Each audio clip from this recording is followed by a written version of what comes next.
At 6:11 p.m. on a windless Sunday, a 13-minute YouTube upload from a teenage vlogger in Maple Ridge, Oregon, started clocking views faster than her channel had ever seen.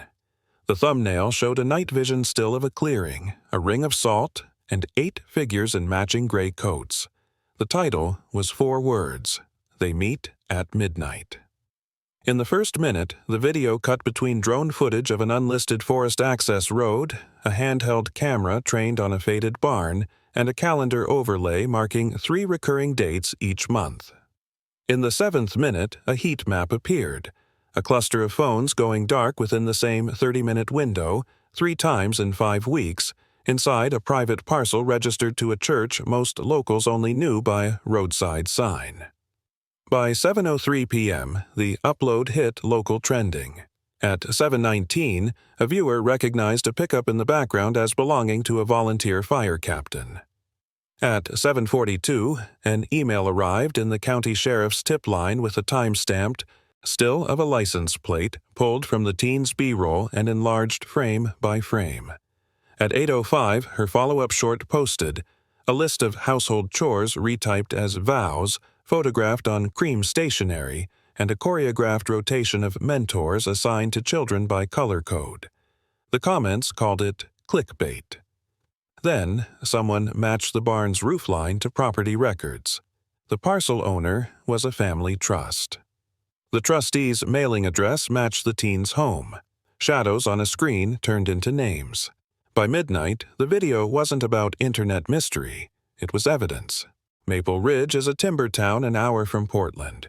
2-lane highways, a mill that runs nights, and a patchwork of small churches with folding chairs and plastic podiums. The teen at the center is 16-year-old Avery Cole, a sophomore who films tech tips and weekend hikes on a budget action cam. She lives on Willow Creek Road in a single-story ranch with her mother Erin and stepfather Mark. Erin is a bookkeeper for a local nursery. Mark, 48, runs a home renovation outfit and volunteers with the fire district. The family attends a congregation called the Assembly of Restoration, which leases a modest storefront for public services and, according to filings, operates a youth mentorship program. Avery's channel averaged a few hundred views per upload until early spring, when a storm damaged a footbridge near Sawyer Park. Her coverage of the cleanup, drones, time-lapses, interviews with neighbors, drew attention. She kept filming.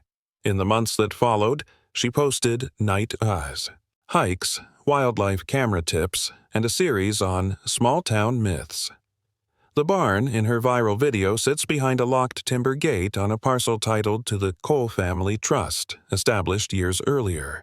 On paper, the trust lists Mark as trustee and Erin as successor. In practice, it controls the barn, the clearing, and a routine Avery's video now challenges. The incident began as content scheduling. On a Saturday in late October, Avery queued a 7-minute barn video to publish at midnight. It opened on the timber gate and a dirt road lit by headlamps. The camera, fixed to a fence post, captured a line of vehicles turning in. 2 pickups, a white van with its rear emblem pried off, and a compact SUV with temp tags. The timestamp rolled: 12:04 a.m., 12:11, 12:23. People in identical dark jackets walked single file toward the barn, each carrying a small metal case. The audio picked up a generator, muffled voices, and a repeated tone from what sounded like a handheld radio. Avery overlaid distance markers and a map arrow, pointing toward private land held by the Cole Family Trust. At 12:37 a.m., a silhouette near the barn door raised an arm. 3 quick flashlight blinks signaled others. The group formed a semicircle outside the threshold. A portable table appeared. Envelopes were stacked, then sorted into a hard-sided case. No faces showed. Clearly, but 2 participants matched heights and gaits of adult men seen around the Assembly of Restoration storefront. The white van's back doors opened once to accept the case. The lights inside the barn flared and dimmed, as if an interior breaker tripped. At 1:02 a.m., the door closed. At 1:14, the generator tone faded. By 1:32, The vehicles departed in staggered intervals, leaving ruts and a sheen of dust in the camera's IR beam. The upload went up on schedule. Within 2 hours, it passed 20,000 views, well above Avery's normal range. By morning, the clip appeared on local forums with threads identifying the clearing and speculating about secret meetings on trust land. A town code officer visited the gate at noon and documented fresh tracks. A county drone, dispatched for fire risk assessment, logged heat signatures in the barn's roofline inconsistent with idle storage. That afternoon, the storefront congregation held an advertised youth mentorship evening. A white van with a missing emblem parked 3 spaces from the door. At home, the fallout moved faster. Mark demanded Avery pull the video. The account still showed it live. Within an hour, someone filed a takedown claim alleging trespass, misuse of private imagery, and endangerment. The platform flagged the video for review but did not remove it. Avery backed up raw footage to an external drive in a cloud folder labeled Bridge 2. A second clip, shot 2 weeks earlier, showed a similar procession with different license plates. She scheduled it for the following night. By day 2, patterns hardened. Anonymous accounts began posting aerial screenshots of the barn with arrows marking a dirt path to an auxiliary shed. Commenters noted home renovation waste bins near both structures, tying them to Mark's company. Former congregants posted about retreat dues paid in cash and about a commitment night that required participants to surrender their phones. One person posted a hospital wristband and a discharge summary for dehydration following a spiritual fast. The wristband date matched one of Avery's earlier night hike uploads from Sawyer Park. The first direct law enforcement entry into the narrative came in the form of a welfare call. A 19-year-old who worked at the nursery with Aaron missed a shift and did not answer her phone. Her roommate reported hearing retreat talk the night before. Deputies visited the storefront and the nursery. At the storefront, a staffer referred them to a ranch property. At the nursery, Aaron confirmed the employee's schedule but not her whereabouts. Deputies marked the call pending contact and moved on. The roommate then forwarded Avery's barn clip to the sheriff's tip line. That evening, Avery posted the second video. It was shorter and sharper. No commentary, just timestamps, plate fragments, and a wide shot of the generator running outside the barn, output cord snaked under the door. This time, the comments contained names. 2 plates matched vehicles registered to a fire district volunteer and a local contractor who had previously donated to the Assembly of Restoration. A late-night email from the platform warned Avery of heightened risk and recommended enabling 2-factor authentication. Around 1 a.m., a pickup idled outside the coal house for 6 minutes. A neighbor's doorbell camera recorded the stop and shared the clip with deputies. On day 3, the town changed its posture. The school district announced a temporary shift to remote classes due to safety concerns. The mayor asked the sheriff to coordinate with state police on unpermitted assemblies in the forested North Slope. A county inspector, operating under fire code, arrived at the barn gate with a deputy, photographed the lock and the posted "No Trespass" signage, and left a notice citing generator use and occupancy concerns. He returned 2 hours later to find the notice removed, fresh tire tracks, and a new keypad lock installed. The crime element surfaced clearly that night. A teenager, later identified as the missing 19-year-old nursery worker, appeared on a convenience store camera a mile from the barn. She wobbled, leaned on a shelf, and slid to the floor. Paramedics transported her to the ER. Toxicology showed no illicit drugs, but her blood work revealed acute electrolyte imbalance consistent with prolonged fasting and exertion. She wore a paper wrist tag printed "Restoration Commitment, Red Level." Hospital security logged 2 men waiting in the lobby who left when deputies arrived. The wrist tag and lobby footage became the first concrete objects linking the storefront congregation to physical harm. With that, the sheriff's office elevated the matter to a criminal investigation. The charging language under consideration included unlawful assembly, false imprisonment, assault in the fourth degree, fraud, and operating an unlicensed residential treatment facility. Deputies attempted to serve a records request at the storefront and were told to direct inquiries to counsel. Avery's mother, Erin, left work early and did not return calls. Mark's company website went offline. Through all of this, Avery kept filming. She set a motion camera to cover the end of their driveway. She recorded the barn gate from a different angle. She documented a pair of men in reflective vests measuring distances along Willow Creek Road and a van delivering flat-pack shelving units to the storefront's rear door. Late that night, she captured the most decisive clip yet. A caravan of 3 vehicles leaving the barn property with their license plates taped over. The lead vehicle carried the same hard-sided case from the first. Video. The convoy turned toward the highway, not the town. By dawn of Day 4, lines hardened into a standoff. The sheriff requested a warrant to enter the barn property under exigent safety concerns. The judge convened an emergency hearing by phone. The school extended remote learning. The town's chatter narrowed to 2 questions: who controlled the barn and what exactly happened inside? County investigators formed a joint task group with state police before sunrise. Command designated the lead as Lieutenant Laura Finch. State Police Investigations, with Sheriff's Captain Ben Rourke as liaison. The first step was stabilization. Geofencing patrols around Willow Creek Road, a marked unit at the storefront, and a welfare sweep at the ER for anyone arriving with dehydration or wrist tags. A standing order instructed deputies to document plate obstructions and retain dash footage. Finch requested emergency preservation orders to the video platform, local cell carriers, and the hospital. The platform preserved Avery's uploads and server-side engagement logs.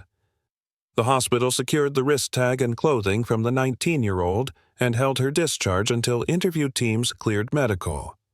At 07:15, a judge signed a limited-scope administrative warrant under Fire and Health Code to inspect structures for unsafe occupancy. That warrant allowed entry to the barn to document generators, fuel storage, sleeping areas, and head count, but not to seize electronics without plain view exigency. The county inspector, backed by 2 deputies and a medic, moved first. The team found the outer lock replaced and the keypad reading error. A deputy noted tire ruts with recent compression and fresh gravel scatter. A thermal monocular showed no heat bloom inside the main structure, but a residual warm line along the roof ridge, suggesting recent ventilation activity. Photographs captured a posted sign: private religious use, no entry. Finch pivoted to parallel pressure. A search warrant application cited the hospital wrist tag, Avery's videos, the plate tape convoy, and the storefront's connection to Mark's company. While that moved through judicial review, analysts started with open source and municipal records. The Cole Family Trust acquired the barn parcel 5 years earlier through a shell LLC. The LLC's registered address matched a P.O. box also, used by the Assembly of Restoration. Building permits never listed assembly occupancy. Filings referred to equipment storage. A property tax exemption request, filed the previous spring and denied, described the site as faith-based retreat grounds. The storefront yielded faster results. Patrol units documented 2 vans at the rear entrance. Both had partial plate covers. Both were parked over fresh oil spots. The door's interior frame showed scrape marks consistent with frequent large object movement. In a side alley dumpster, deputies found shrink wrap labeled for folding cots, and a supplier invoice with a delivery address redacted by marker but still legible in raking light. The address matched the barn road. Inside the storefront, staff deferred to counsel. A posted notice announced temporary closure for renovations.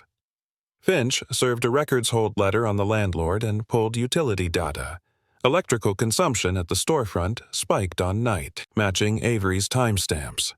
The barn's meter was nominal, but a second meter on the parcel, registered to a well pump, showed irregular surges between midnight and 3 a.m. The 19-year-old's interview provided structure. She reported being transported blindfolded from a church lot to a place that smelled like lumber. She described a generator hum, a sign-in table, colored wrist tags, and directed fasting. She reported mentors, timing bathroom breaks, and confiscating phones at arrival. She signed a document titled Voluntary Renewal. Medical records showed moderate rhabdomyolysis from exertion and fasting. Her roommate confirmed she left after a youth mentorship event at the storefront. These details established coercive conditions, custodial control, and transport. Finch sought corroboration beyond testimony. A warrant to the folding cot supplier produced invoices to a DBA linked to the Cole Family Trust and signed by an office manager on Mark's payroll. A hardware store produced purchases of keypad locks, fuel cans, and Faraday pouches marketed for device silence. Security cameras at the hardware store captured Aaron paying cash for a bulk box of wristbands days before the first barn video. Color codes on the box matched the red level band from the hospital. A bank subpoena identified cash withdrawals from trust accounts in round figures preceding visible barn activity. The withdrawals were made by Mark and a congregational treasurer, staggered to stay below CTR thresholds. With the paper chain forming, Finch executed the barn warrant. The entry team cut the lock, announced, and cleared. Interior photos documented a main room with temporary walls, an industrial fan, a folding table with dried adhesive circles marking prior envelope, stacks and shelving lined with medical-grade electrolyte powder. No electronics were present. A secondary room held cots, plastic bins of identical gray clothing, and a taped floor grid with initials in dry erase. A third space contained a propane heater, bulk water jugs, and a laminated poster listing commitment stages by color. A trash can held adhesive plate tape and 3 plastic card sleeves sized for SIM cards. In plain view, and photographed, was a binder labeled Mentor Assignments, Q3. Names were coded, but first initials matched donor names posted publicly on the storefront's website prior to closure. Evidence response processed footwear impressions from the barn floor and the dirt apron outside. The impressions matched common work boots and a distinctive zigzag tread available at a single farm supply store in the county. CCTV from that store later showed Mark purchasing 8 pairs the week before. DNA swabs went to the lab. A black light sweep revealed recent cleaning streaks and drip patterns near the generator cable entry point. Luminol marked faint trails leading from the door to the cots, consistent with minor nosebleeds or cracked lips during fasting. Biological presence without overt trauma. As the barn search wrapped, a parallel team executed a warrant at the Cole residence for business records, storage media, and communications relating to the barn, the storefront, and the trust.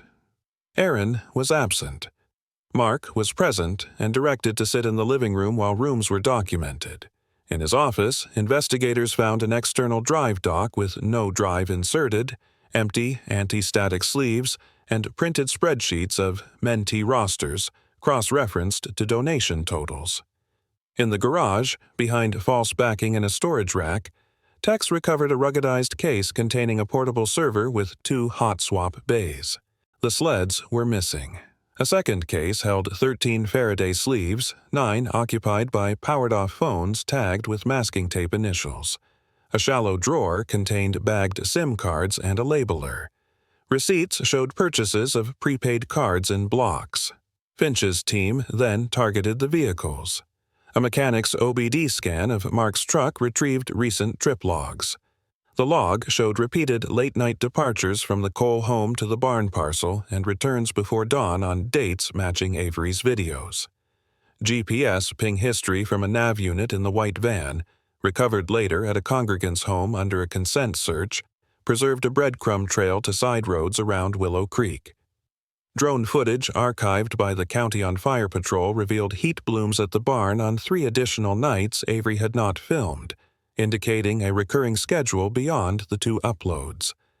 With physical control established, Finch turned to communications hygiene. The missing server drive suggested off-site storage. A utility record pointed to a short-term rental storage unit leased to the trust treasurer. A warrant executed there recovered 2 labeled drive sleds in a plastic tote behind seasonal decor.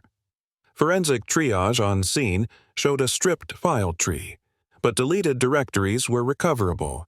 Event rosters, mentor schedules, donation ledgers, and a folder of discipline forms flagging attendees who attempted to leave early. One subfolder contained copies of non-disclosure agreements referencing restoration practices. Metadata showed edits by a user account named E. Cole. A second pivot followed the money. The trust's bank produced deposits of cashier's checks purchased at a convenience store chain on event nights. The checks were in exact sums matching grouped donation entries on the drive.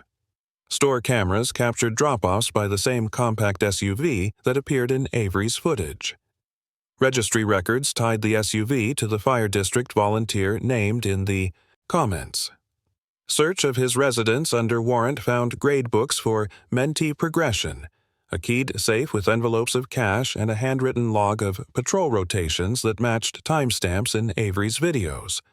The volunteer's boots matched a unique worn heel found in a barn impression. The storefront's landlord delivered surveillance. A rear camera captured pallet deliveries of bulk water and boxes labeled wristbands. A side camera showed Mark and Aaron loading flat-pack shelves at 2346 on a night Avery's first video logged arrivals. Inside the rented suite, behind a false wall left ajar during the landlord's walkthrough, investigators found a shallow crawlspace with folded cots, spare wristbands by color, and a laminated chart titled Phone Silence Protocol. A cardboard file contained photocopies of driver's licenses clipped to forms labeled Mentor Intake, including one for the 19-year-old. Each form had an emergency contact line left. Blank. The turning point arrived when lab results matched touch DNA from the discipline forms to the 19-year-old and 2 additional ER intakes from the previous month. Their hospital records, flagged by Finch's preservation order, documented dehydration and syncopal episodes. Wrist tags were removed by staff and discarded. One was recovered from a biohazard bin under chain of custody. Its ink lot code matched the bulk roll found in the storefront crawlspace. The linkage from storefront to barn to harm was complete. Finch concluded the evidence trail with command decisions.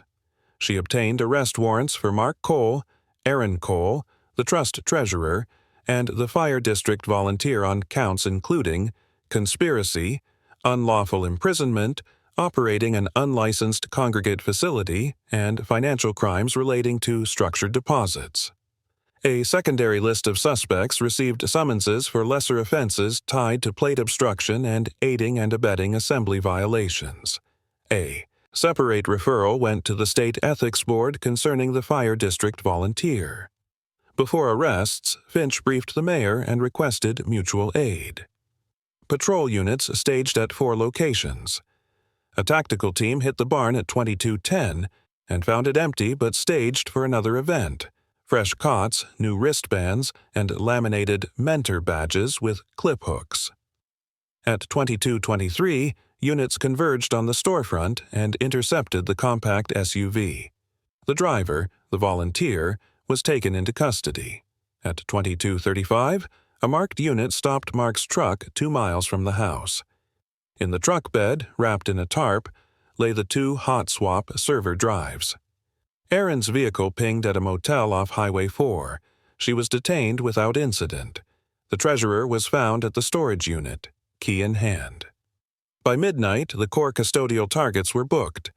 Finch stood up an evidence review cell to correlate the drive's contents, Avery's raw video, and the hospital records.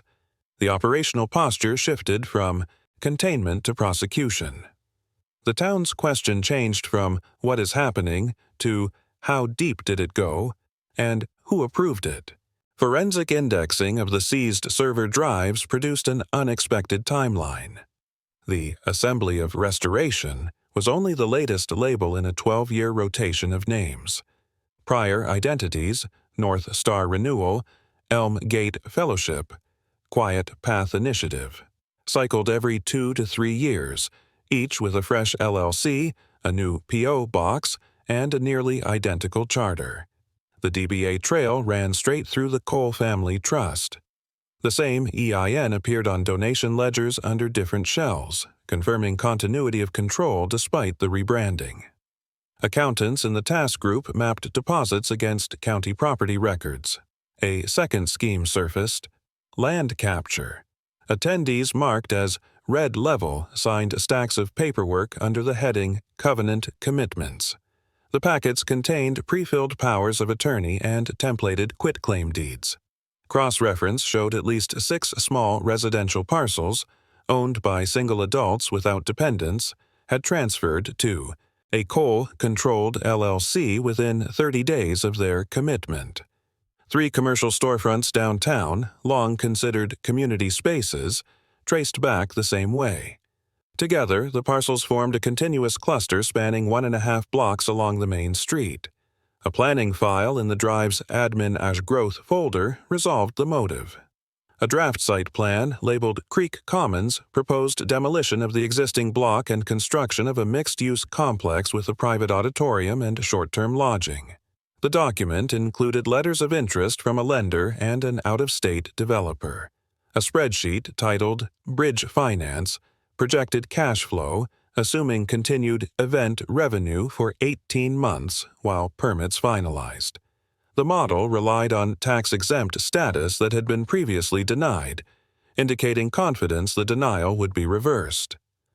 How that confidence was obtained became the next reveal.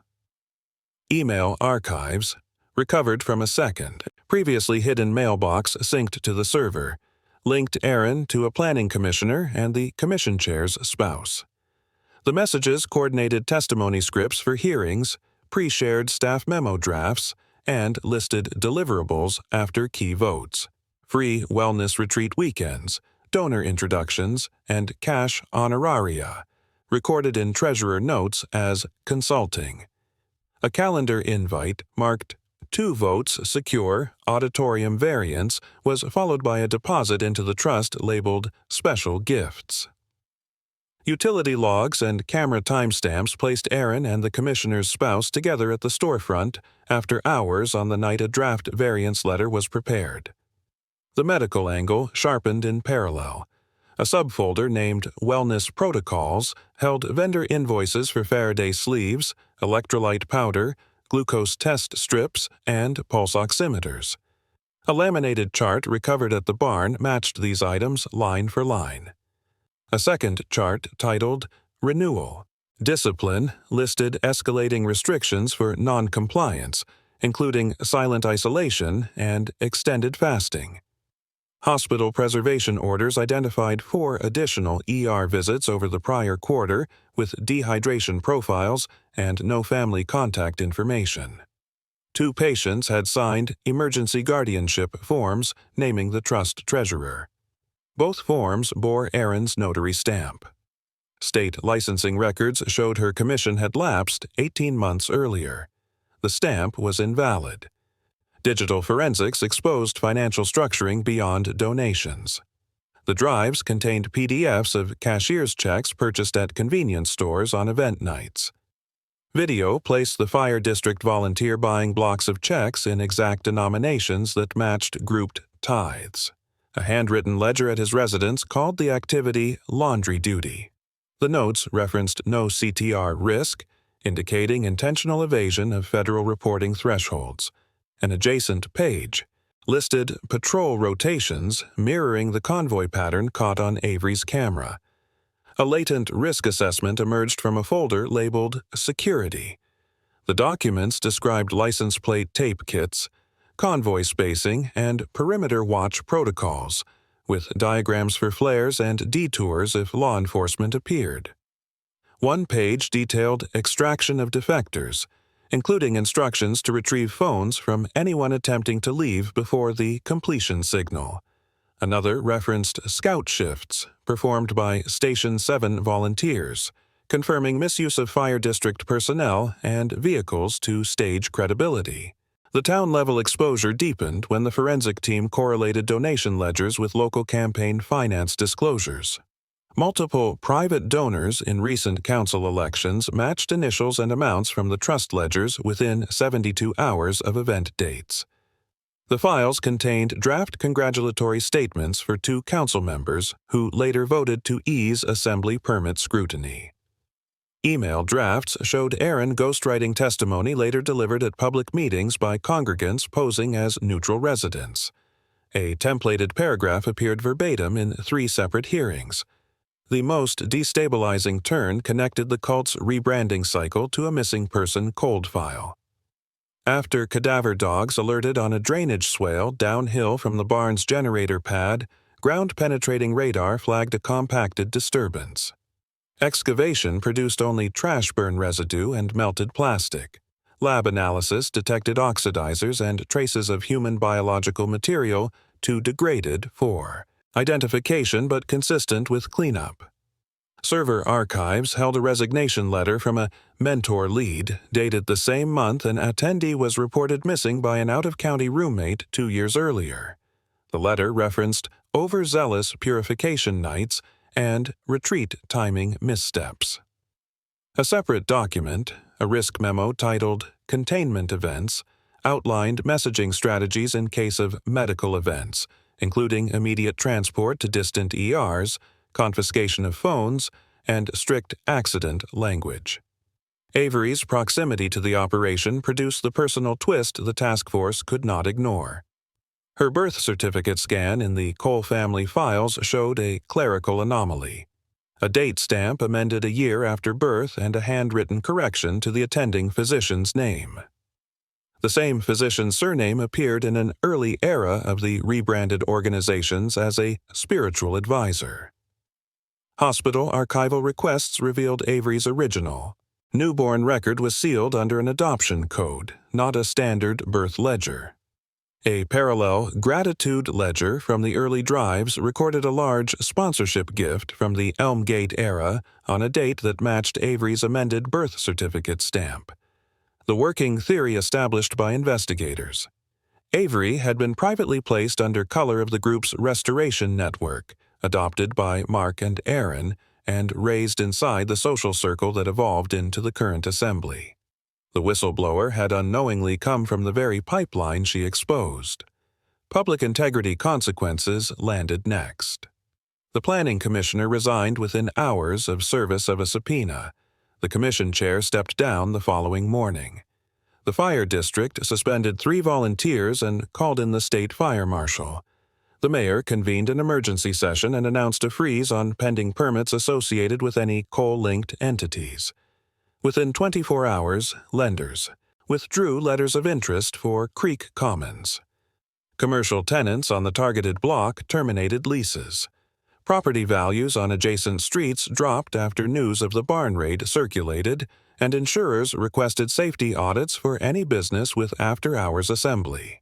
Finally, a separate forensic trail, buried in the drive's media outreach folder, demonstrated calculated online manipulation.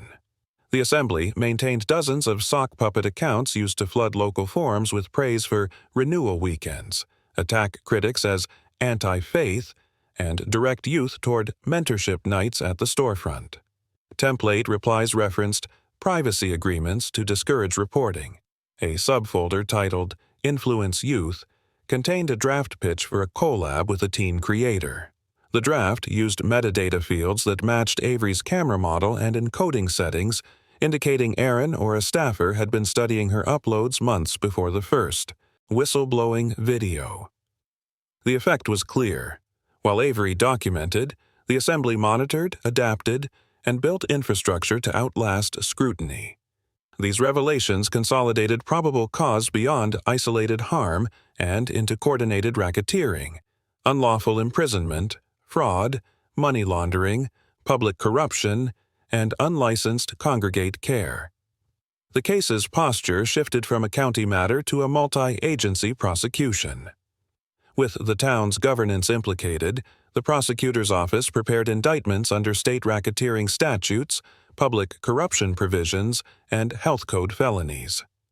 The narrative that began as a youth-targeted mentorship program now fit the profile of a structured enterprise aimed at control, profit, and expansion, until a teenager's camera cut through the perimeter. The state attorney unsealed a 32-count indictment naming Aaron Cole, Mark Cole, the trust treasurer, 2 mentor leads, the fire district volunteer, and the planning commissioner. Charges included racketeering, conspiracy to commit wire fraud, money laundering, unlawful imprisonment, practicing notarial acts without commission, bribery of a public official, falsification of business records, and health code felonies tied to unlicensed congregate care. A parallel information cited the commission chair's spouse for honest services fraud. Warrants executed at sunrise produced multiple arrests without incident.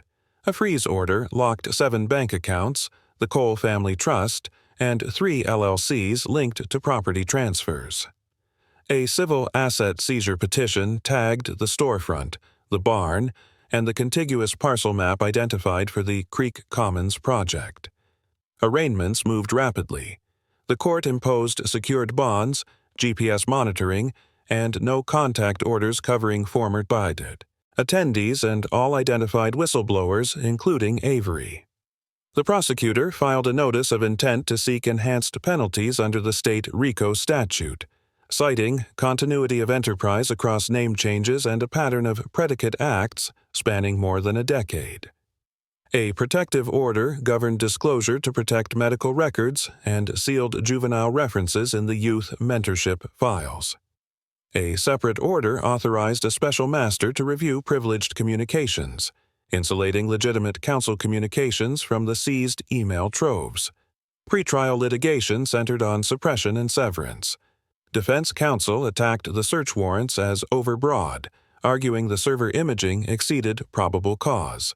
The court held an evidentiary hearing. Testimony from the Digital Forensics Unit established protocol compliance.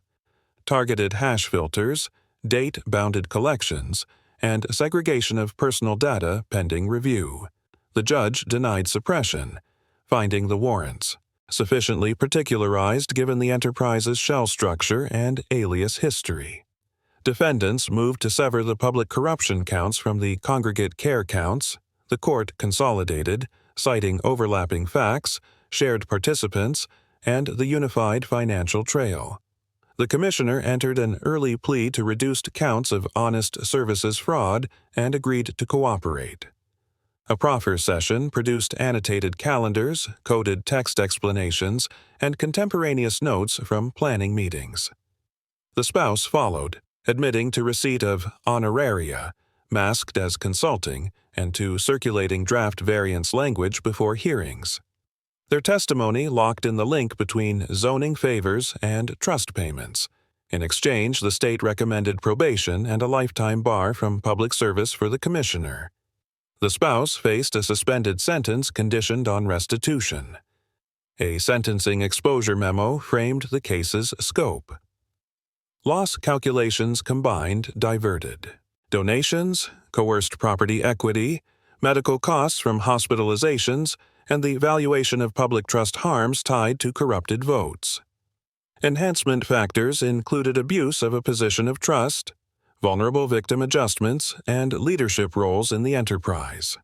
The state requested consecutive terms for the core leaders, restitution with joint and several liability, and dissolution of all trust and LLC entities under a nuisance abatement theory. The fire district volunteer faced separate counts for structuring and official misconduct. The fire authority referred his certification for revocation. Civil actions moved in parallel.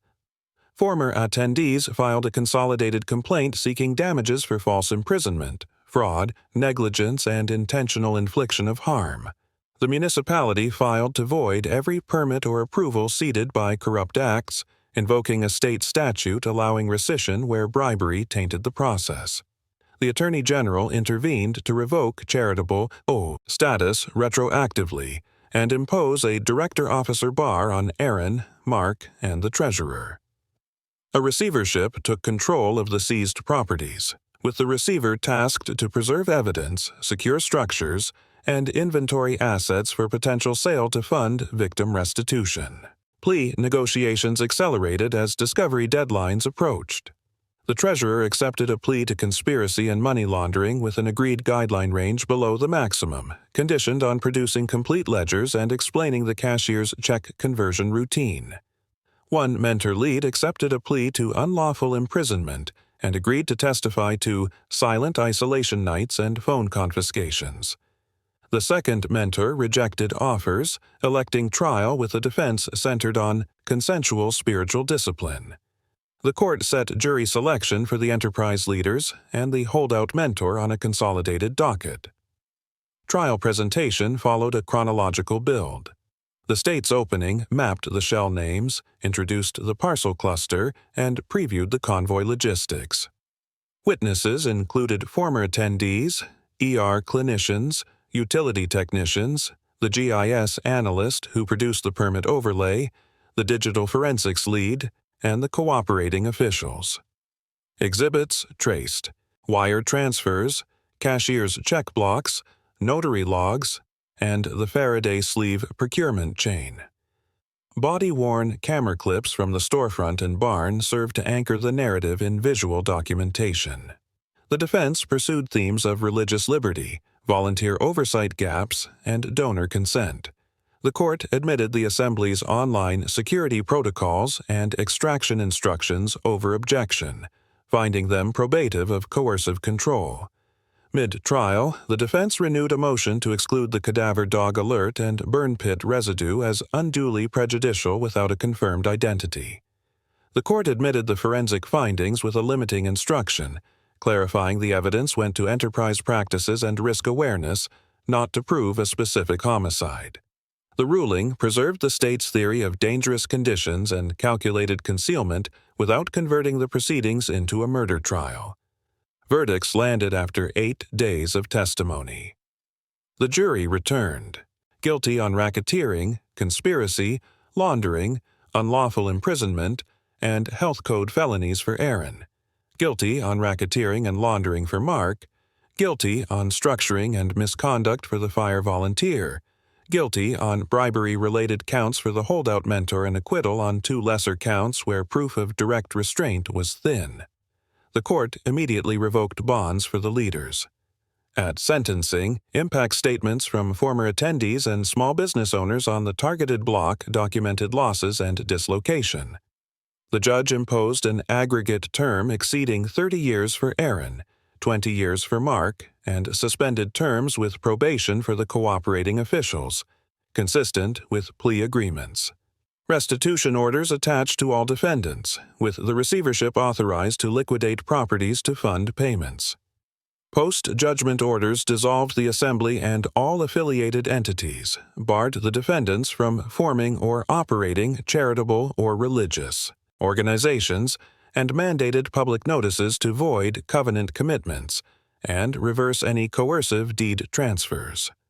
The court approved a consent decree requiring the town to implement ethics reforms, independent review of planning staff drafts, public posting of ex parte contacts, and an inspector general hotline. The fire district adopted a code prohibiting use of equipment and insignia in private events. The Attorney General's office established a victim compensation fund seeded by forfeiture proceeds and insurer settlements. With convictions entered, the matter transitioned to compliance and monitoring. The receiver scheduled auctions of the barn parcel and the downtown storefront, subject to court approval and environmental testing of the burn area. The Planning Commission, now reconstituted, rescinded the Creek Commons pre-clearances. State licensing referred the hospital notary anomaly to the medical board tied to the historic adoption irregularities flagged in Avery's records. The legal phase closed with structural remedies in place and with ongoing civil recovery expected to continue for months under the court's supervision. In the end, this case dismantled a secretive enterprise that operated behind familiar doors and borrowed the town's trust to shield coercion, fraud, and control. A teen's camera, a pattern of suspicious permits, and a sequence of ordinary receipts formed the spine of proof. Racketeering convictions removed the leaders, restitution orders redirected assets to victims, and governance reforms closed the gaps that let influence flow off the record. The storefront is shuttered, the barn is under receivership, and the planned redevelopment that would have locked in control is void. What remains is documentation: ledgers, emails, notary logs, land records, and a clear map of how financial grooming can masquerade as spiritual care. The legal outcomes: multi-decade sentences for the leaders, probation for cooperating officials, and lifetime bars from public service and charitable administration, reflect the scope of harm rather than the rhetoric used to justify it. The town retains pathway forward: independent ethics review, transparent zoning workflows, and a hotline that routes tips beyond local circles. Survivors now have recognized status, civil claims, and a victim fund seeded by forfeiture. For viewers, the questions are direct. Where are the choke points in your town's paperwork? Permits, variances, grants, where a single signature can shift power? How are donations documented when access or favors change hands? Who controls the narrative when a closed group sets its own rules and its own vocabulary for dissent? If a camera, a spreadsheet, and a public records request can surface patterns here, what would they surface where you live?